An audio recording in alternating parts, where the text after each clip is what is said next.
Life wasn't easy for 12-year-old Kofi. Every single day was a fight just to survive. He lived alone in a tiny shelter he'd built himself using old palm leaves and whatever scraps he could find. This wasn't some adventure or camping trip. This was his reality and had been for the past 5 years. His parents had died when he was only 7 years old. A terrible sickness had swept through the village, taking many lives, including his mother and father. Kofi still remembered their faces, their voices, the way his mother used to hum while cooking and how his father would ruffle his hair. But those memories were fading, getting harder to hold on to with each passing year. After they died, Kofi waited for someone from his family to come get him. An uncle, an aunt, a grandparent, anyone. But nobody came. In his village, people believed that orphans carried bad luck. It was an old superstition that refused to die. So the villagers let him stay nearby, but they kept their distance. They would give him small jobs sometimes, just enough for him to earn a little food, but nothing more. His home was on the edge of everything, right by the river. It wasn't much to look at. 4 wooden poles stuck in the ground, palm fronds woven together for walls and roof, and a thin mat on the dirt floor where he slept. When it rained hard, water would drip through the gaps and he'd curl up in the driest corner he could find, shivering through the night. Every morning, Kofi would wake up before sunrise. The early hours were the best time to work, before the heat became too much to bear. He'd walk along the riverbank, his bare feet knowing every rock and root along the path. His main job was collecting firewood. He'd gather fallen branches, dry them out if needed, and bundle them up to sell to the villagers. Some days he'd earn enough for a small portion of rice or cassava. Other days people would wave him away, saying they didn't need anything.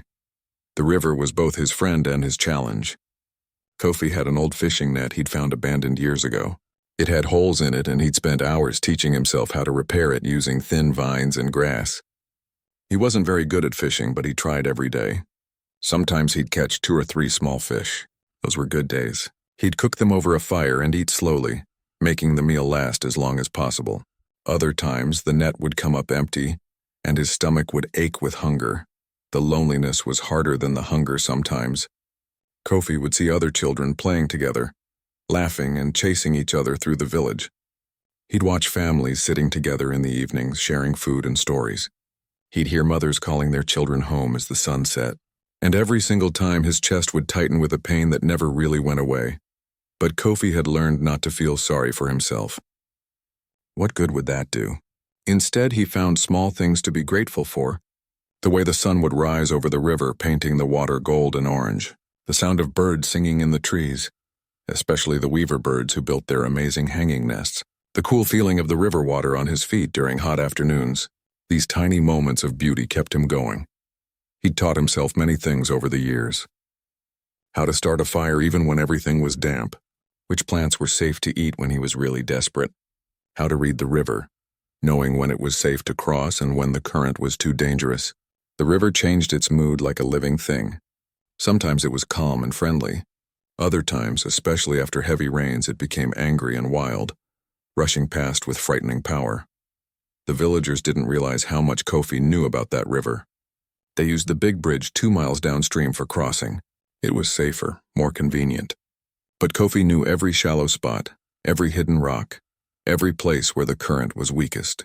He'd crossed that river hundreds of times in all kinds of weather.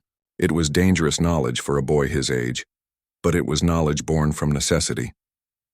At night, lying on his thin mat, Kofi would sometimes talk to his parents. He knew they couldn't hear him, but it made him feel less alone. He'd tell them about his day, about the fish he caught or didn't catch, about the sunset he saw.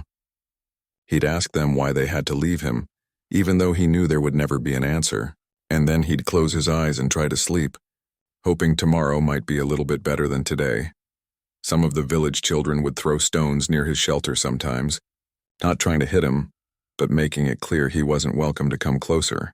The adults would look through him like he was invisible. Only a few people showed him any kindness. There was an old woman who would sometimes leave a small bundle of food near his shelter when she thought no one was watching.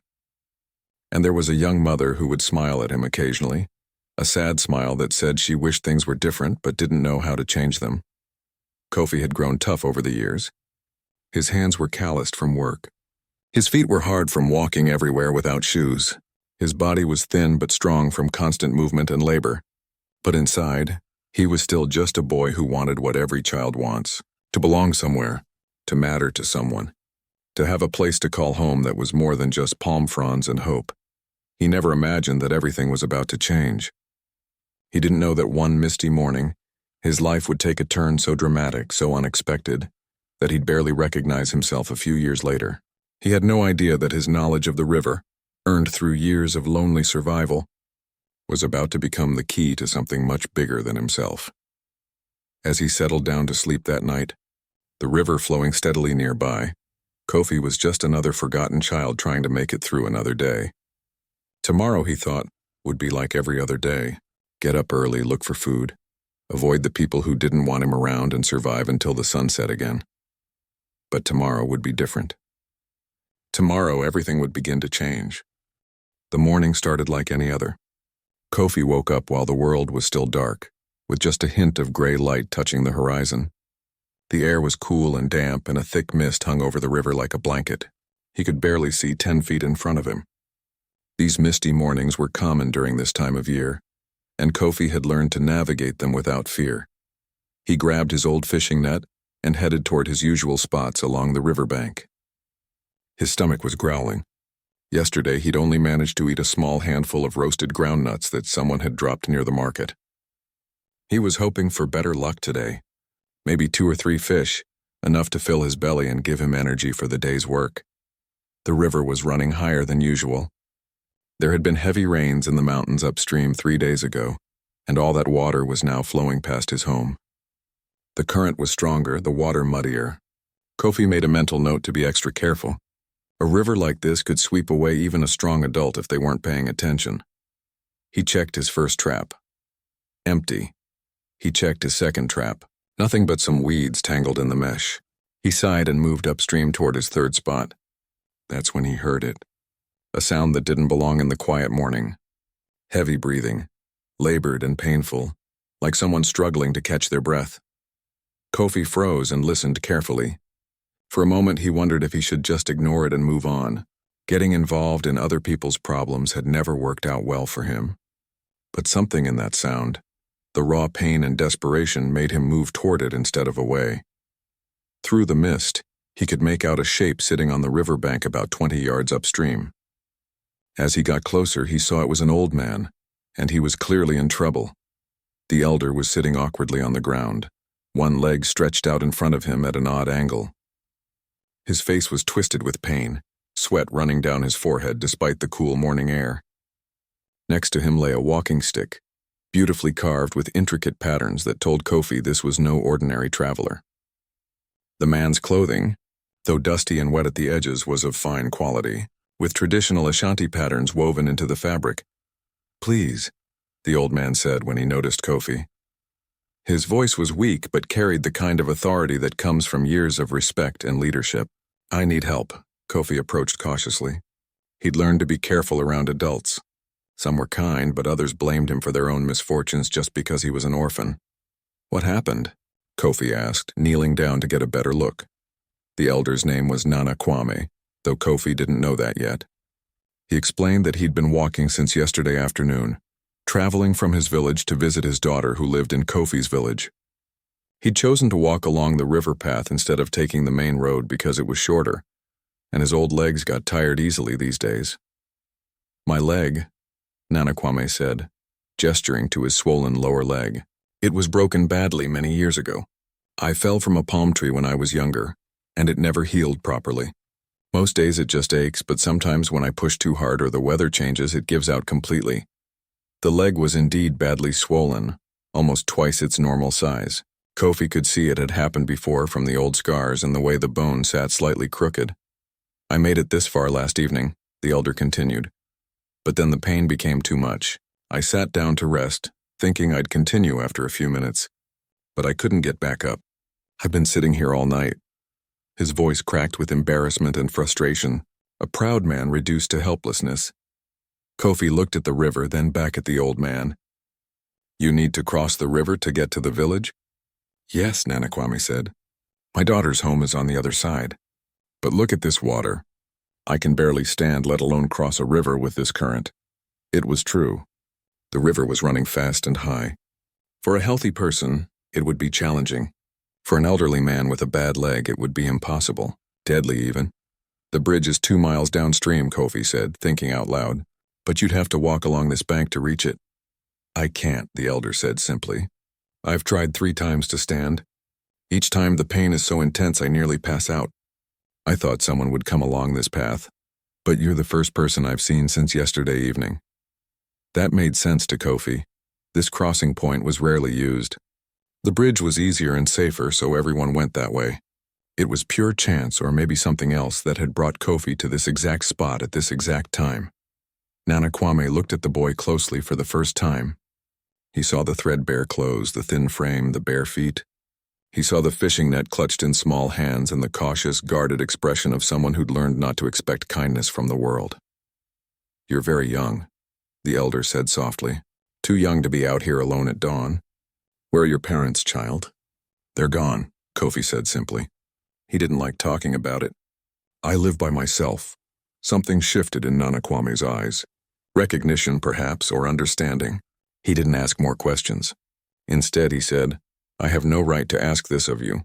You're just a boy and this river is dangerous. But I'm desperate. I need to get to my daughter. She'll be worried sick.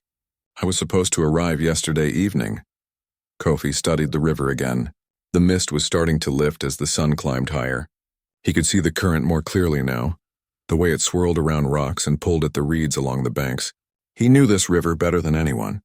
He'd crossed it in conditions almost this bad before. Almost, but not quite. How much do you weigh? Kofi asked. The elder looked surprised by the question. I'm not sure. Why? Because I'll have to support most of your weight while we cross. I need to know if it's even possible. Nana Kwame's eyes widened. You're offering to help me cross? Child, you can't be more than 12 years old. Almost 13, Kofi corrected, though his birthday had passed unmarked months ago, and he wasn't entirely sure of his exact age anymore. And I know this river. I cross it all the time.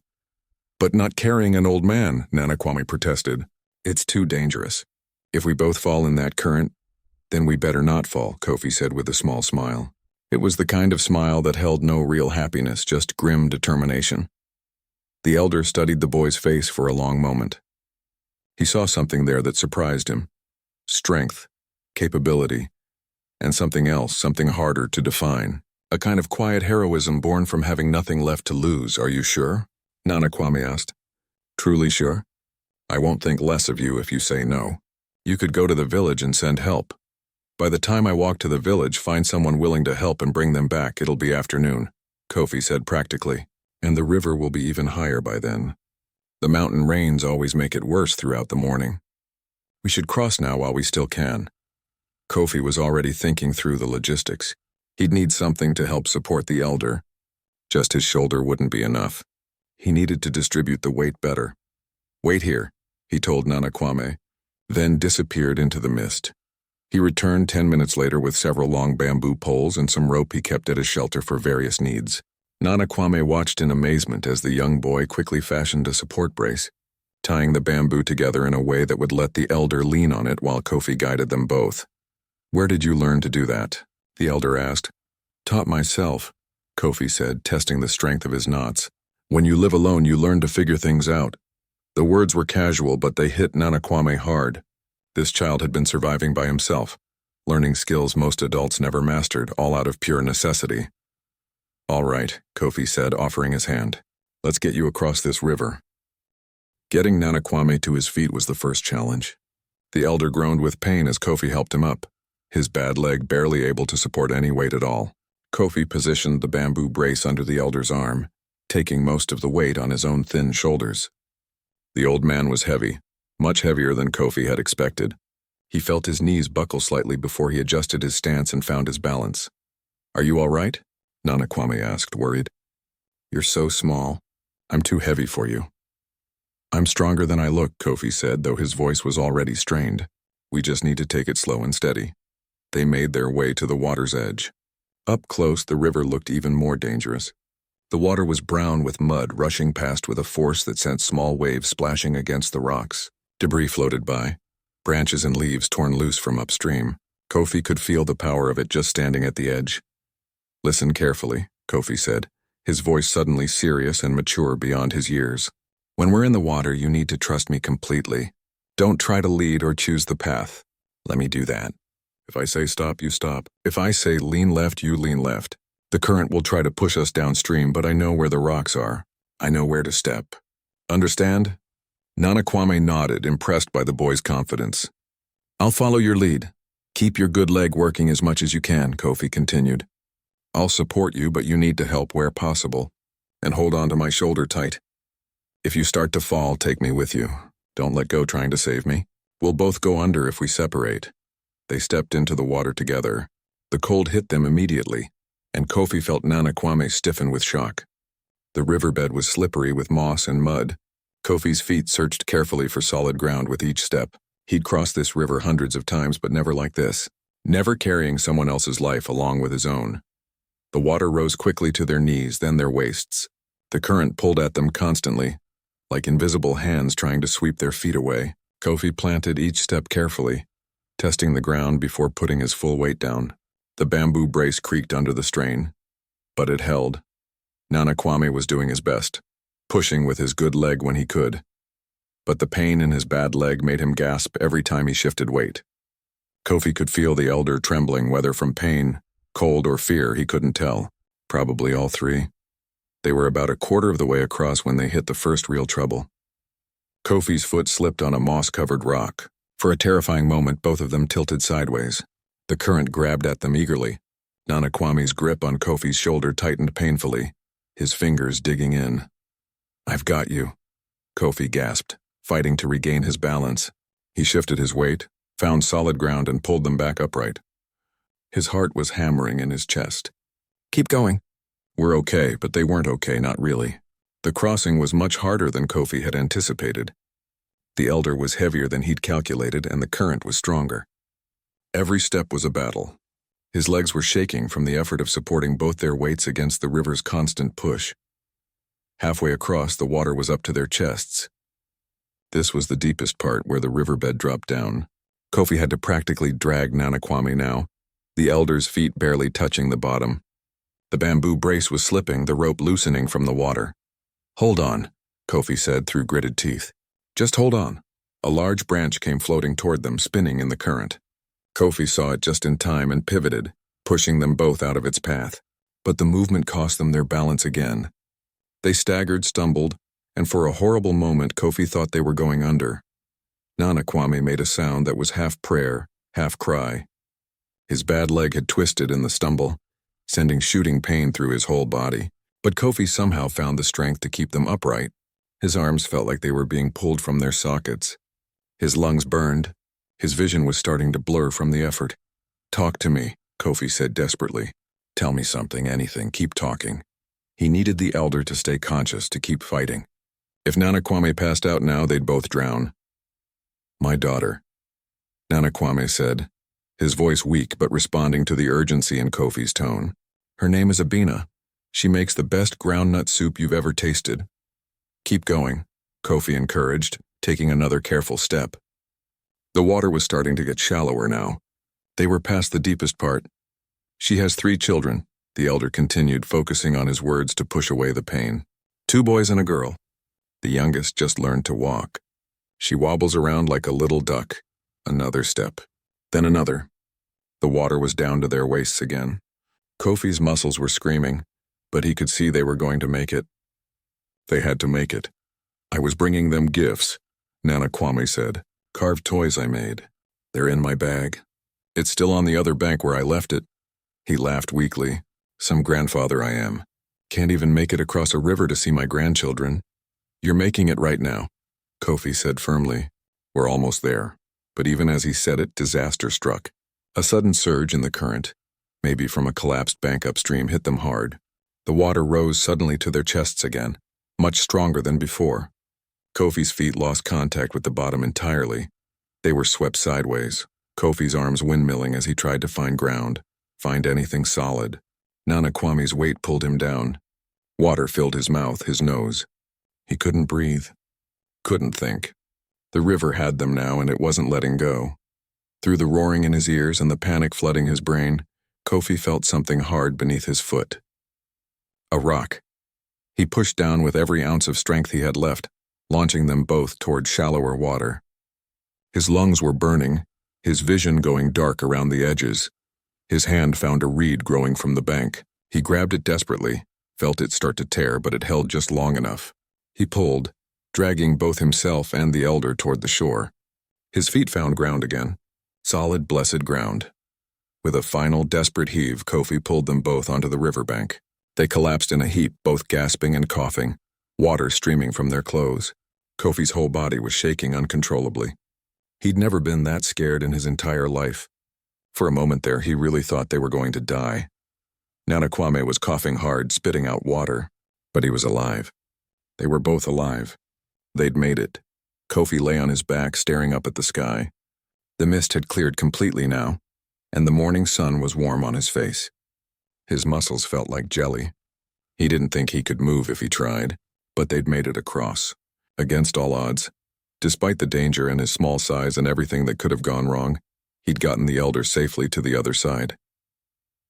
"You saved my life," Nanakwame said, his voice hoarse. He rolled over to look at the boy beside him. "You nearly died doing it, but you saved my life." Kofi didn't have the energy to respond. He just lay there breathing, grateful to be breathing at all. They rested like that for nearly 20 minutes, letting the sun dry their clothes and their strength slowly return.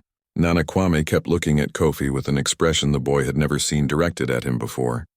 It was respect. Pure, genuine respect. "What's your name, child?" the elder finally asked. "Kofi. Just Kofi. No family name." "Just Kofi," the boy repeated. He didn't have a family name anymore. That had died with his parents. Nanakwame was quiet for a moment, thinking. Then he reached out and placed his hand on Kofi's shoulder. "What you did today, Kofi, was extraordinary. You risked everything for a stranger. That kind of courage, that kind of heart is rare. Very rare." Kofi shrugged, uncomfortable with the praise. "You needed help. And you gave it without hesitation, without asking for anything in return." The elder's eyes were bright with emotion. "That says everything about who you are." Finally, Kofi sat up. "Can you walk now?" "Your daughter's house isn't far from here." Together, slowly, they got Nanakwame back on his feet. Kofi supported him again, though it was easier on dry land. They made their way slowly up the path toward the village. Every few steps, the elder would glance down at the boy supporting him, and a strange smile would cross his face. A smile that suggested wheels were turning in his mind. Plans were forming, but Kofi noticed none of this. He was just focused on getting the old man to safety, so he could return to his shelter and maybe finally catch some fish. His stomach was growling again, reminding him that heroism didn't fill an empty belly. He had no idea that he'd just changed his entire life. The walk to the village took longer than expected. Nanakwame's leg was in bad shape, and they had to stop several times to rest. Each time they paused, the elder would study Kofi more closely. The boy's torn clothing carefully mended with whatever thread he could find, the way his ribs showed through his thin shirt, the calluses on his hands and feet, the quiet, resigned way he carried himself like someone who expected nothing good from the world. "Tell me about yourself, Kofi," Nanakwame said during one of their rest stops. "You said you live alone?" Kofi hesitated. He didn't like talking about his life, but there was something about the elder's voice, gentle and genuinely curious, that made him answer. "My parents died 5 years ago. Sickness. After that, nobody wanted to take me in, so I built a shelter by the river, and I've been there ever since." "No uncles? Aunts? Grandparents?" Kofi shook his head. "My father was from another region. He came here to work and met my mother. Her family all died before I was born. Some kind of disease that went through their village. So when my parents died, there was nobody. And the village just let you live alone? A 7-year-old child?"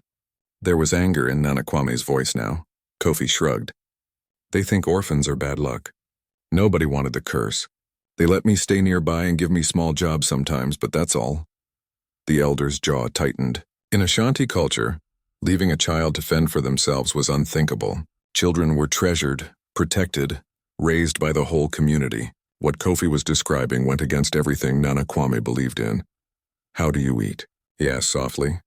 "I catch fish when I can, sell firewood, do odd jobs. Sometimes I find fruit in the forest." Kofi said it matter-of-factly, like he was describing the weather. This was just his life. And you're happy? The question caught Kofi off guard. Happy? He'd never really thought about it. I survive, he said finally. That's enough. But it wasn't enough, and Nana Kwame could see that clearly. This child had been forced to grow up far too fast, to become self-sufficient in ways no child should have to. And yet, despite everything, he'd just risked his life to save a complete stranger. That spoke to a character that was truly exceptional. They continued walking, and finally they reached Abina's house. It was a nice home, well built with a solid roof and a small garden out front. Before they even reached the door, it burst open and a woman came running out. "Father!" she cried. "Where have you been?" "I've been so worried." Abina was in her 30s with kind eyes and her father's strong features. She rushed to Nana Kwame, tears streaming down her face, then stopped short when she saw how wet and disheveled he was, and noticed the young boy supporting him. "What happened? Are you hurt? Who is this?" "This," Nana Kwame said, pride clear in his voice, "is Kofi. He saved my life this morning." Over the next hour, sitting in Abina's home with hot tea and food, Nana Kwame told the whole story. How his leg had given out, how he'd been stranded by the river all night, how this young boy had appeared at dawn and insisted on helping him cross the dangerous waters despite his small size. Abina listened with growing amazement, her eyes moving between her father and Kofi. The boy sat uncomfortably on the edge of the chair, clearly not used to being inside a proper home. He'd accepted the tea but hadn't touched the food, even though Abina could tell from the way he looked at it that he was starving. "Please eat," she urged him. "You must be hungry." Kofi looked at Nana Kwame as if asking permission. The elder nodded encouragingly. Only then did the boy reach for the bread and begin eating, slowly at first, then faster as his hunger overcame his manners. While Kofi ate, Abina examined her father's leg. It was badly swollen and needed rest. She scolded him gently for pushing himself too hard, for not taking the safer route on the main road. But mostly she kept glancing at Kofi with an expression of deep gratitude. "You saved my father's life," she said to him. "How can we ever repay you?" "You don't need to," Kofi said quickly. "He needed help. That's all." "But you could have died," Abina insisted. "My father told me how dangerous the crossing was." "You're just a child." "I'm almost 13, Kofi said a bit defensively. Nana Kwame was watching this exchange carefully. After Abina had finished fussing over him and Kofi had eaten his fill, the elder asked his daughter to bring him something. She returned with a small wooden box intricately carved with Ashanti symbols. "Kofi," Nana Kwame said seriously. "Come here, please." The boy approached, nervous.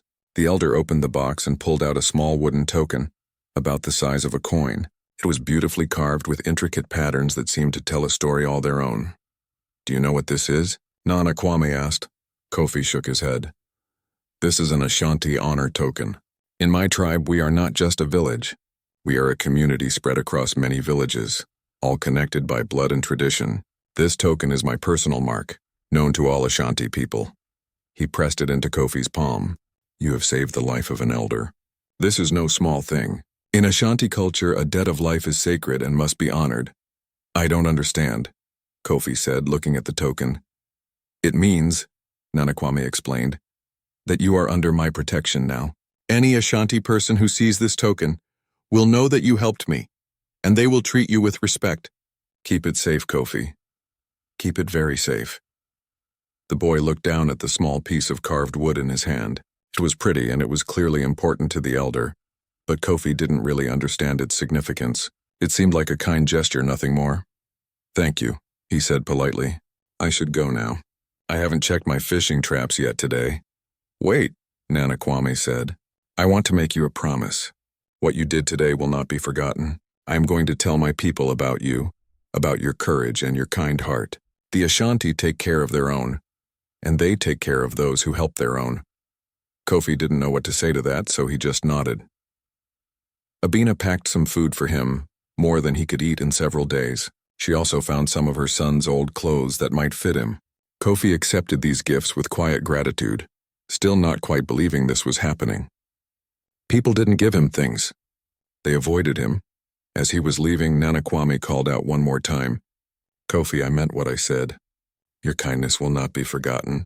I promise you that." The boy waved and headed back toward the river, toward his small shelter, his mind already on the fishing he needed to do.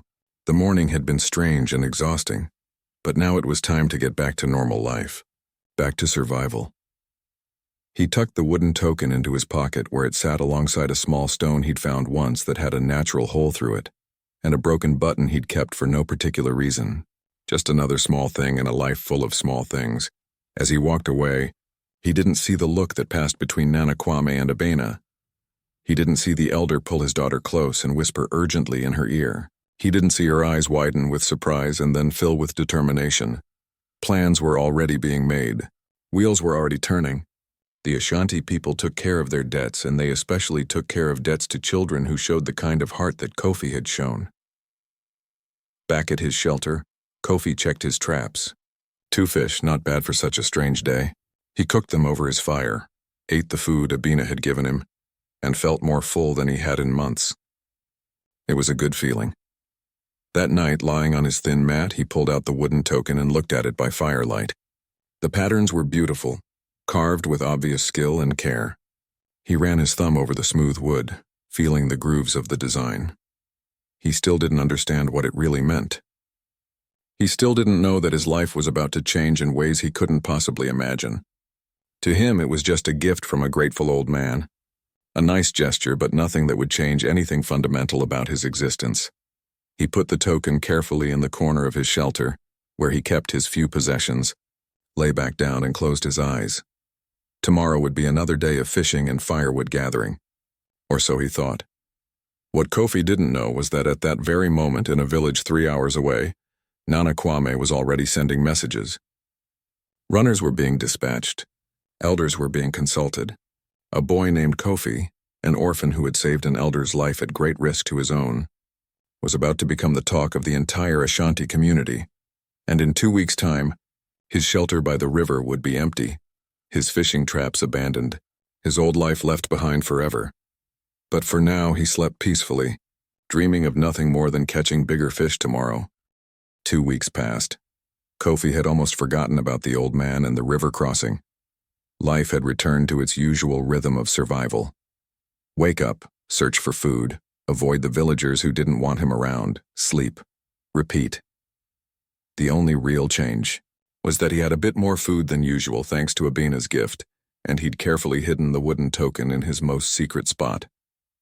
On this particular morning, Kofi was down by the river as always, washing his one spare shirt in the shallow water. The sun was already hot, promising another sweltering day.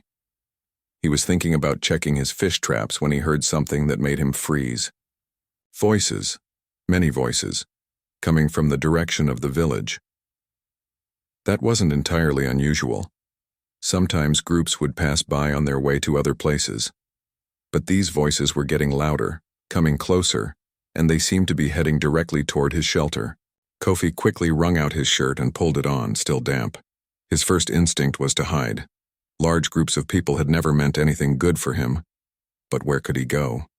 His shelter was visible from the path, and running would just draw attention. He stood uncertainly by the river as the group came into view, and his eyes went wide. There were at least 15 people, maybe more. Men, women, and children, all dressed in beautiful traditional clothing. The kind of colorful, patterned fabric that spoke of wealth and importance.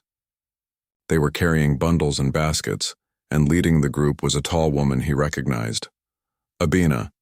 Behind her walked several older men and women, clearly elders based on their bearing and the respect the others showed them. And in the middle of the group, walking with a new cane but looking much healthier than before, was Nana Kwame. Kofi's heart started pounding. What was happening? Why were all these people coming to his shelter? Kofi! Abena called out warmly when she spotted him. There you are. The entire group approached, and Kofi found himself backing up slightly, overwhelmed. He'd never had this many people pay attention to him at once. It was frightening and confusing. Nana Kwame stepped forward, leaning on his cane but smiling broadly. Hello, young friend. I told you I would not forget what you did. I told you the Ashanti honor their debts. I don't understand, Kofi said quietly. His eyes darted from face to face, trying to read the situation. Were they angry? Had he done something wrong? "We've come with a proposal," Nana Kwame said. "But first, let me introduce some people. This is Elder Yaw, Elder Afia, and Elder Kwesi. They are senior members of the Ashanti Council in our region." The three elders stepped forward, studying Kofi with intense but not unkind eyes. Elder Afia, a woman with silver hair and a warm smile, spoke first. "Nana Kwame told us what you did, child. How you risked your life to save him. How you live here alone with no family to care for you. Is this true?" Kofi nodded, still wary. "Yes, ma'am." "And you're how old?" 12, almost 13. The elders exchanged glances. Elder Kwesi, a tall man with a deep voice, shook his head sadly. "No child should live like this. It goes against everything we believe." When Nana Kwame brought us this story, Elder Yaw added, "We called a council meeting. All of us. Every elder in the Ashanti communities within a day's travel. We discussed what happened, and we discussed what should be done about it." Kofi's mouth went dry. This sounded serious. Very serious. Abina stepped forward and knelt down so she was at eye level with Kofi. "We know you don't know us. We know this must all be very confusing and maybe a little scary, but I promise you we're here to help." "Help how?" Kofi managed to ask. Nana Kwame moved closer, his expression gentle but serious. "The Ashanti people are more than just a tribe. We're a family. We believe that children are precious gifts and that every child deserves to grow up safe, loved, and cared for. When we heard about you, living alone at such a young age, surviving by yourself, it broke our hearts. But you saved my father's life," Abina continued. "You showed incredible courage and kindness. You proved that you have a good heart, a strong spirit. These are the qualities we value most in our culture." Elder Afia spoke again, her voice warm. "So we made a decision. The council voted unanimously. Kofi, we would like to adopt you into the Ashanti tribe, to make you one of us, to give you a family and a home." The words hit Kofi like a physical blow. For a moment he couldn't breathe, couldn't think. Adopt him? These people wanted to adopt him? "I don't understand," he whispered. "Why would you do that?" "Because it's right," Elder Kwesi said simply. "Because you deserve better than this." He gestured at the small shelter, the poverty, the loneliness. "And because what you did for Nana Kwame showed us who you really are. Character like that should be nurtured, not left to struggle alone." "But I'm nobody," Kofi said, his voice breaking. "I'm just an orphan. The villagers say I'm bad luck." "The villagers are wrong," Nana Kwame said firmly. "You're not bad luck. You're not nobody. You're a brave, kind young man who deserves every chance in life." Abena reached out and took Kofi's hand. "If you agree, you would come live with us. My father and I have already prepared a room for you in our home. You would be like my son. My children would be your siblings. You'd go to school, learn our traditions, become a true member of our community." Kofi felt tears pricking at his eyes. He hadn't cried in years, had taught himself not to cry because what good did it do? But now, faced with this impossible, unbelievable kindness, he felt his careful control crumbling. "You'd really want me?" he asked, his voice barely audible. "Even though I'm not really one of you?" "You became one of us the moment you helped our elder," Elder Yaw said. "And you'll be officially one of us when we perform the adoption ceremony." "What ceremony?" "It's a traditional ritual," Elder Afia explained. "We'll take you to our main village. There will be music, dancing, and feasting. The whole community will witness your adoption into the Ashanti people. You'll receive new clothes, a proper name ceremony, and you'll learn about your new heritage." Kofi looked around at all these faces, all these people who had traveled here just for him. Behind them, he could see the villagers who had ignored him for years now watching from a distance, curious and shocked by this development. "But why?" he asked again, still unable to fully grasp it. "I just helped someone. That's what anyone would do." "No," Nana Kwame said gently. "It's not what anyone would do. Many people would have walked past me. Many people see someone in trouble and convince themselves it's not their problem. But you, a child who has every reason to be bitter and selfish, you helped anyway. You risked everything for a stranger. That's not common, Kofi. That's extraordinary. The younger members of the group had set down their bundles and were unpacking them. Kofi saw beautiful cloth, new clothes, food, tools, and things he couldn't even identify. All gifts. All for him. We brought these as a symbol of our commitment, Abena said. But the greatest gift we can offer is family, belonging, a place where you're wanted and valued. A little girl, maybe 6 years old, peeked out from behind her mother and smiled at Kofi. "Are you going to be my new cousin?" she asked in a small voice. Something inside Kofi finally broke. All the years of loneliness, all the nights of going to bed hungry and alone, all the times he'd watched other families and wondered why he couldn't have that. It all came flooding out. Tears streamed down his face and he couldn't stop them. He didn't even try. He just stood there crying openly for the first time in 5 years, while these kind strangers waited patiently for him to compose himself. Abena pulled him into a hug, and he didn't resist. He let himself be held, let himself feel the comfort of human touch that he'd been deprived of for so long. Other women from the group joined in, creating a circle of warmth around him. "Is that a yes?" Nana Kwame asked softly when Kofi finally pulled back, wiping at his eyes. Kofi nodded, unable to speak. His throat was too tight with emotion. "Then it's settled," Elder Yaw declared. "Kofi, from this day forward, you are under the protection and care of the Ashanti people. We will prepare the ceremony for 3 days from now. In the meantime, you'll come with us to begin learning about your new family." "What about my things?" Kofi asked, looking at his pitiful shelter. "Bring anything that matters to you," Abena said. "Though I promise, where you're going, you'll have everything you need." Kofi had very few possessions: his fishing net, a spare shirt, the wooden token Nana Kwame had given him, a few small treasures he'd collected over the years. He gathered them quickly, his hands shaking with excitement and disbelief. As he worked, some of the Ashanti people dismantled his shelter, packing up anything useful. Others prepared food for the journey. The children watched him with friendly curiosity, already accepting him as one of them. One of the boys, about Kofi's age, approached him. "I'm Kwame," he said, "named after the elder. Do you know how to play Ayo?" "No," Kofi admitted. Ayo was a traditional game, but he'd never had anyone to teach him. "I'll teach you," Kwame said with a grin. "We're going to be friends." Friends. When was the last time Kofi had a friend? He couldn't even remember. Within an hour, they were ready to leave. Kofi took one last look at the river, at the place that had been his home for 5 long years. It had been a hard life, a lonely life, but it had made him strong. It had taught him to survive. And somehow, in a way he still didn't fully understand, it had led him to this moment. "Ready?" Abena asked, offering her hand. The journey to the Ashanti village took 3 hours. For Kofi, every step felt like walking into a dream he was afraid to wake up from. The group traveled together and people kept coming up to introduce themselves, to welcome him, to tell him stories about the community he was joining. It was overwhelming, but in the best possible way.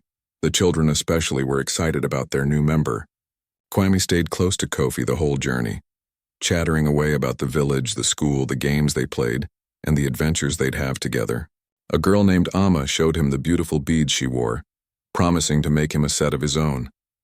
Even the adults went out of their way to make him feel included, asking him questions about himself and listening with genuine interest to his answers. When they finally arrived at the Ashanti village, Kofi stopped in his tracks and stared. It was bigger than he'd expected, with dozens of well-built homes arranged in organized clusters. There was a central square with a large tree providing shade, where people gathered to talk and work. Gardens flourished everywhere, and he could see goats and chickens wandering around. But it was more than just the physical space. It was the feeling of it, the sense of community, of people living and working together. It felt alive in a way his old village never had. "Welcome home," Abena said softly, watching his reaction. Home. The word felt foreign on his tongue. He hadn't had a home in so long. They led him to Nana Kwame's family compound, which was larger than any building Kofi had ever been in.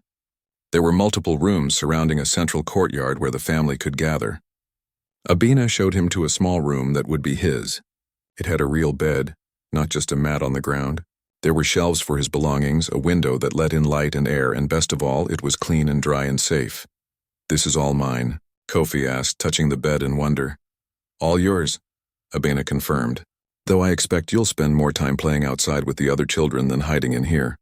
She was right. Within the first hour, Kwame and several other boys had dragged Kofi off to show him the village. They took him to the stream where they liked to swim, much calmer and safer than his old river. They showed him the field where they played soccer with a ball made of tightly bound cloth. They introduced him to the elder who carved toys and masks, the woman who could predict weather by watching the birds, and the young men who were learning to drum. Everyone welcomed him. Not with suspicion or fear, but with genuine warmth. It was like they'd been waiting for him. Like there had always been a Kofi-shaped space in their community, and now it was filled. That evening, the whole community gathered for a meal. Long tables were set up in the central square, and everyone contributed food. Kofi had never seen so much food in one place. Rice and stew, grilled meat and fish, vegetables cooked in ways he'd never tasted, fresh fruit, and sweets made from honey and coconut. His eyes were huge as he stared at it all. "Take as much as you want," Abina said, handing him a plate. "And don't be shy. There's always more." Kofi loaded his plate carefully, still not quite believing he was allowed to eat freely. But as the meal went on, and he saw everyone eating and laughing and talking, he began to relax. He ate 3 full plates, more than he'd eaten in a week back at his shelter. And nobody told him to stop or that he was taking too much. The elders sat at the head of the main table, and Nana Kwame called for everyone's attention. "We have a new member joining our community," he announced. "Many of you have already met young Kofi today. In 3 days we'll have the formal adoption ceremony. But tonight I want to tell you all why he's here." The elder then told the story of the river crossing, and Kofi felt his face grow hot with embarrassment as everyone turned to look at him. But their expressions weren't mocking or skeptical. They were proud, impressed. A few people even had tears in their eyes. "This boy," Nana Kwame concluded, "showed more courage and heart in one morning than many people show in a lifetime. He's exactly the kind of person we want in our community. Someone who helps others without thinking of themselves first. Someone who does the right thing even when it's hard." People clapped and cheered, and Kofi wanted to disappear under the table. He wasn't used to being the center of positive attention. But Abina squeezed his shoulder reassuringly, and gradually the focus shifted back to the meal and conversation. After dinner, some of the young men brought out drums and began to play. Music filled the air, rhythmic and alive, and people started dancing. Kwame pulled Kofi into the circle, showing him basic steps. Kofi was clumsy at first, embarrassed by his lack of coordination, but nobody laughed at him. They just encouraged him, clapping along, showing him how to move, and slowly something inside Kofi began to unwind. The tight, guarded feeling he'd carried for 5 years started to loosen. He found himself smiling, then laughing, then actually enjoying himself. When was the last time he'd played? When was the last time he'd felt joy that wasn't immediately followed by guilt or fear? That night, lying in his new bed in his new room, Kofi stared at the ceiling and tried to process everything that had happened. Just 2 weeks ago, he'd been sleeping alone by the river, wondering if he'd catch any fish the next day. Now he was here, in a real home with a real family, surrounded by people who actually wanted him around. It felt too good to be true.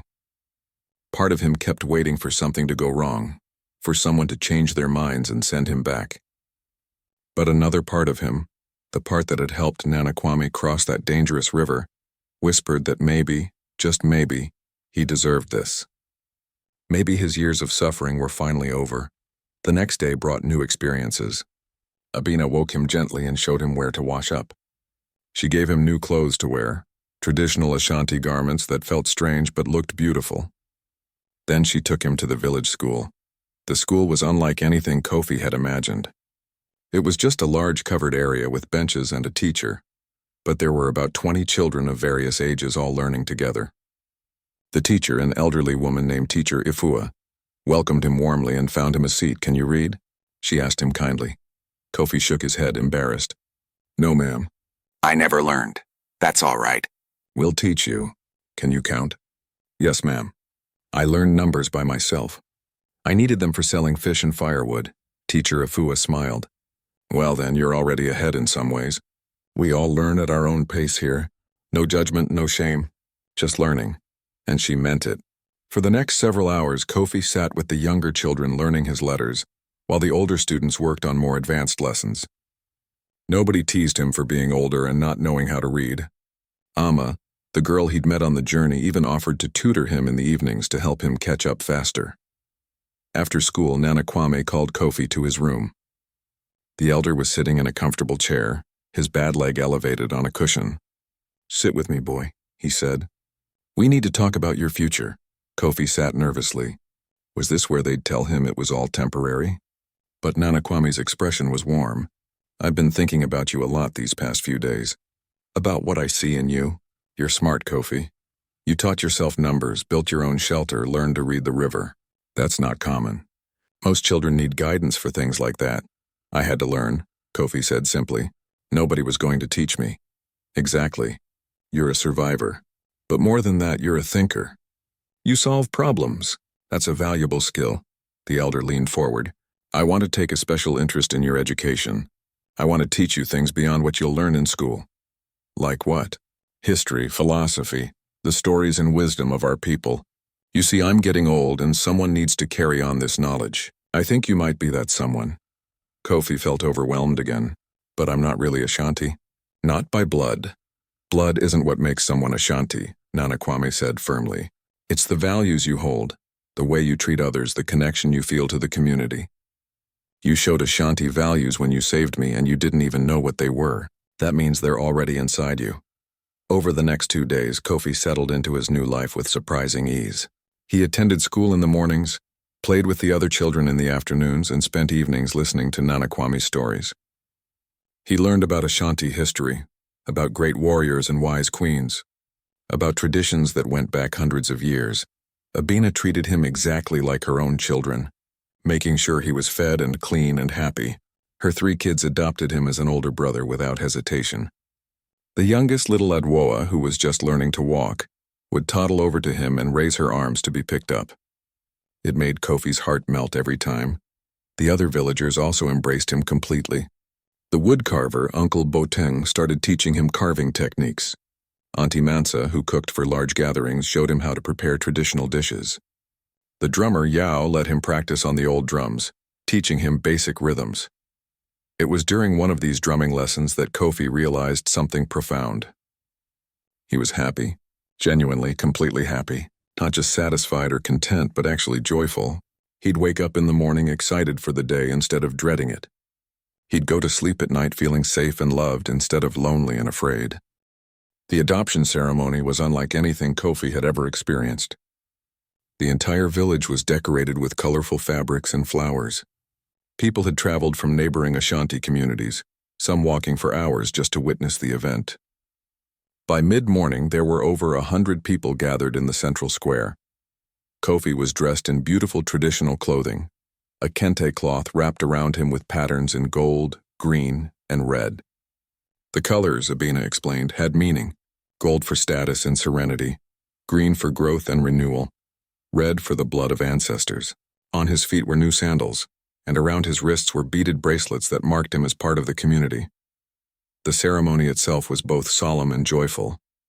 The elders performed rituals passed down through generations, speaking in the old language, calling on ancestors to welcome this new member. They gave Kofi a full Ashanti name, Kofi Nkrumah Kwame, honoring both his birth name and his connection to Nana Kwame. It was official now. He wasn't just a boy who'd been taken in. He was truly Ashanti. Then came the celebration. Drums thundered, filling the air with rhythm that made your heart beat faster. People danced with wild joy, their movements telling stories older than memory. Food was everywhere, prepared by dozens of hands. Children ran around playing, their laughter mixing with the music. And through it all, Kofi stood at the center, overwhelmed and grateful and happy beyond words. But it was what happened after the ceremony that truly changed everything. That evening, when most of the guests had left and the village was settling down, Nana Kwame asked Kofi to walk with him. They went to a quiet spot under the large tree in the center square, where the elder often sat to think. "Sit with me," Nana Kwame said. "There's something I need to tell you. Something important about why you're really here." Kofi sat, curious and a little nervous. The elder's tone was serious. "You know I saved you from the river," Kofi began, but Nana Kwame held up his hand. "You saved more than you realize," the elder said. "Let me tell you about who I really am, beyond just being an old man with a bad leg." Nana Kwame explained that he was one of the most respected historians among the Ashanti people. For 50 years, he'd been traveling from village to village, recording oral histories, preserving stories, learning from other elders before they passed away and their knowledge died with them. "Our history isn't written in books," he explained. "It lives in our memories, in our stories, in the knowledge passed from elder to youth. When an elder dies without passing on their knowledge, we lose a piece of our culture forever. That's why my work is so important." "But what does this have to do with me?" Kofi asked. "That day by the river, I was traveling to record the stories of several elders in your region. Elders who are very old now and won't be with us much longer. If I had died in that river, their stories would have died with me. 50 years of collected knowledge would have been lost." Nana Kwame's eyes were intense now. "You didn't just save an old man. You saved centuries of culture and tradition." Kofi felt the weight of those words settle on him. He'd never thought of it that way. "But there's more," the elder continued. "I'm 73 years old, Kofi. I won't live forever. I've been looking for someone to train, someone to pass this knowledge on to. But it has to be the right person. It can't be just anyone." "And what do you mean?" "Being a keeper of history isn't just about having a good memory. It's about having the character to carry the responsibility. It's about caring enough about your people and their stories to dedicate your life to preserving them. It's about having the courage to seek truth even when it's difficult, and the wisdom to know which stories matter most." Nana Kwame looked at Kofi with an expression that was both serious and hopeful. "When you saved me, you showed me something. You showed me that you're willing to sacrifice for others, that you understand what's truly valuable isn't things or money but people and connections, that you have courage and quick thinking and, most importantly, heart." "You want me to become a historian?" Kofi asked, beginning to understand. "I want to train you to become what I am, a keeper of wisdom, a guardian of culture. It will take years of study. You'll need to memorize thousands of stories, learn the old language perfectly, understand the meanings behind our traditions. It's not easy work." "But I can barely read," Kofi protested. "I'm so far behind in school." "Reading is important and you'll learn it. But the kind of knowledge I'm talking about goes deeper than books. It's about truly understanding your people, their struggles, their triumphs, their hopes. It's about preserving the soul of a culture." Nana Kwame smiled. "And I think you're perfect for it." "Why me?" Kofi asked, still struggling to believe this was real. "There must be others who are smarter, better educated, more qualified." "Perhaps," the elder admitted. "But they don't have what you have. They don't have your story. You know what it means to suffer, to be alone, to fight for survival. That gives you wisdom that can't be taught in school. You understand the value of community because you know what it's like to live without one. You understand the importance of helping others because you know what it's like to need help and not receive it." He paused, letting his words sink in. "The best keepers of wisdom aren't the ones who've had easy lives. They're the ones who've faced darkness and chosen light anyway. That's you, Kofi." Over the next few weeks, Kofi's training began in earnest. Every evening, after school and chores and play, he would sit with Nana Kwame. The elder would tell stories, and Kofi would listen with intense concentration, trying to remember every detail. But it wasn't just about memorization. Nana Kwame taught him to understand the deeper meanings, why this story was told this way, what it revealed about Ashanti values, how it connected to other stories and traditions. It was like learning to see a hidden layer of the world that had always been there but invisible to him before. "Tell me the story of Anansi and the wisdom pot," Nana Kwame would say, testing him, and Kofi would recite it word for word, then explain what it meant. How Anansi the spider tried to keep all wisdom for himself, but ended up spilling it, spreading wisdom throughout the world. How the story taught that knowledge should be shared, not hoarded. "Good," the elder would nod. "But what else does it teach? That trying to control everything leads to losing everything?" Kofi would venture. "Yes, and that wisdom comes from unexpected places. Anansi's son, who was young, showed more wisdom than his father in that moment. Excellent. You're beginning to see the layers. The training was challenging, more difficult than anything Kofi had ever attempted. There were nights when his head hurt from trying to remember so many details, when he felt overwhelmed by the sheer volume of information he needed to learn. But Nana Kwame was patient, never pushing too hard, always encouraging. This isn't a race, the elder would remind him. We have years ahead of us. Take your time. Understand before you memorize. Meanwhile, Kofi continued attending school and his reading improved dramatically. Amma tutored him every evening before his sessions with Nana Kwame, and within months he was reading at his age level. Teacher Ifua was amazed by his progress. You have a gift for learning, she told him. Once you got the basics, you just took off. I've never seen anyone improve so quickly. But Kofi knew the real reason for his improvement. For the first time in his life, he wasn't constantly worried about where his next meal would come from, or whether he'd have shelter that night. His mind was free to actually focus on learning instead of just surviving. One day, about 6 months after the adoption ceremony, Nana Kwame took Kofi on a trip to a neighboring village. There was an elder there, a woman named Nana Essie, who was over 90 years old and whose health was failing. She has stories no one else knows, Nana Kwame explained. Stories about the old ways before colonizers came. Stories about traditions we've almost lost. We need to record them before she's gone. They spent 3 days with Nana Essie, and Kofi watched in awe as Nana Kwame carefully drew out her memories. The old woman's voice was weak, but her mind was sharp.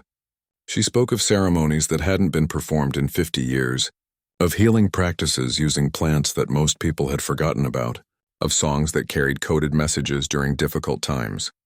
Kofi listened intently, taking mental notes the way Nana Kwame had taught him. But more than that, he understood why this work mattered. Nana Essie's children and grandchildren were there, but they'd never thought to ask her these questions. They loved her, but they'd been too busy with modern life to realize what treasure of knowledge lived in their own grandmother. Thank you for coming, Nana Essie said to them before they left. I was worried these stories would die with me. Now I can rest knowing they'll live on. She died 2 weeks later. At her funeral, Nana Kwame stood up and recited several of the stories she'd told them, honoring her memory by ensuring her knowledge wasn't buried with her. People wept, not just from sadness but from gratitude that these pieces of their heritage had been saved. That's when Kofi truly understood his purpose. He wasn't just memorizing stories for the sake of it. He was preserving the soul of his people. Every story he learned, every tradition he mastered was a piece of culture saved from being lost forever. This is what I'm meant to do, he told Nana Kwame that night. 2 years had passed since that misty morning by the river. Kofi was now 14 years old, but he looked and carried himself like someone much older. He'd grown taller, his frame filling out from regular meals and a healthy life. But the real change was in his bearing, his confidence, the way he moved through the world with purpose and belonging. The annual harvest festival had arrived, the biggest celebration of the Ashanti calendar. People from all the surrounding communities came together for 3 days of feasting, dancing, and ceremony. It was a time to give thanks for the year's blessings and to honor the traditions that bound them together as a people. This year's festival was special, though. Nana Kwame had announced that he would be making an important declaration, and everyone was curious about what it might be. The entire village buzzed with speculation. On the evening of the second day, as the sun began to set and cooking fires lit up the gathering spaces, the drums called everyone to the central square. Hundreds of people assembled, filling every available space, sitting on mats or standing at the edges. Children wiggled with excitement. Elders sat in places of honor. The whole community was present. Nana Kwame stood slowly, leaning on his cane. His bad leg still bothered him sometimes, especially in damp weather, but he was strong and healthy otherwise. The crowd fell silent as he raised his hand. "My people," he began, his voice still powerful despite his age. 2 years ago, something remarkable happened. An act of courage and kindness that reminded us all of what it means to be Ashanti. Some of you know this story. Others have heard pieces of it. Tonight I want to tell it completely. He recounted the morning by the river, stranded and in pain, thinking he might die there. Then a young orphan boy appeared, alone and with nothing, yet willing to risk everything to help a stranger. The crowd listened, rapt, even those who'd heard the story before. There was something powerful in hearing it directly from Nana Kwame. That boy was living in poverty and isolation, the elder continued. cast out by people who believed orphans were cursed. He had every reason to be bitter, selfish, closed off. But instead, when he found someone in need, his first instinct was to help. Not for reward, not for recognition, simply because it was right. Nana Kwame gestured and Kofi was brought forward to stand beside him. The boy felt hundreds of eyes on him and fought the urge to shrink back. He'd gotten better with attention over the past 2 years, but this was still overwhelming. "This is Kofi," Nana Kwame said, placing his hand on the boy's shoulder. "Some of you have known him since we brought him home. You've watched him grow, learn, and become one of us. You've seen him in school, at play, helping with chores, participating in ceremonies. He's become a true member of our community." People nodded and smiled. Kofi had indeed become well-loved in the village. His willingness to help anyone who needed it, his respect for elders, his kindness to younger children, all of it had earned him a special place in people's hearts. "But what most of you don't know," the elder continued, "is that Kofi has been receiving special training. For the past 2 years, I've been teaching him to do what I do, to preserve our stories, to maintain our traditions, to become a keeper of wisdom." Murmurs of surprise rippled through the crowd. This was unexpected. Such training usually went to someone from an established family, someone with a long lineage in the tribe. "I know what some of you are thinking," Nana Kwame said, addressing the unspoken concern. "He's young. He's not from an old Ashanti family. Why would I choose him for this honor?" The elder's voice grew stronger. "I'll tell you why. Because in 2 years, this boy has learned what takes most people 10 years to learn. Because he has a gift for understanding not just the words of our stories, but their meanings. Because he has the character and dedication this work requires." Nana Kwame turned to face Kofi directly. "More than that, he understands what it means to lose everything. He knows the value of culture and community because he lived without them. That makes him the perfect person to preserve what makes us who we are." The elder then addressed the crowd again. "Tonight I want to make an announcement. When Kofi turns 17, I will recommend to the Grand Council that he be recognized as a junior keeper of wisdom. It's rare for someone so young to receive this honor, but I believe he's earned it." The crowd erupted in applause and cheers. Kofi felt his face grow hot, tears pricking at his eyes. He'd known this was coming, Nana Kwame had told him, but hearing it announced publicly, feeling the support and approval of the entire community, was overwhelming in the best way. But Nana Kwame wasn't finished. "There's more I want to say. Kofi's story teaches us something important. It reminds us that worth isn't determined by birth or circumstances. It's determined by character and choices. This boy could have grown bitter and cruel from his hardships. Instead, he grew kind and strong. That's who we should honor. That's who we should celebrate." Elder Afia stood up from her seat. "Nana Kwame speaks truth. When we brought Kofi into our community, some questioned the decision.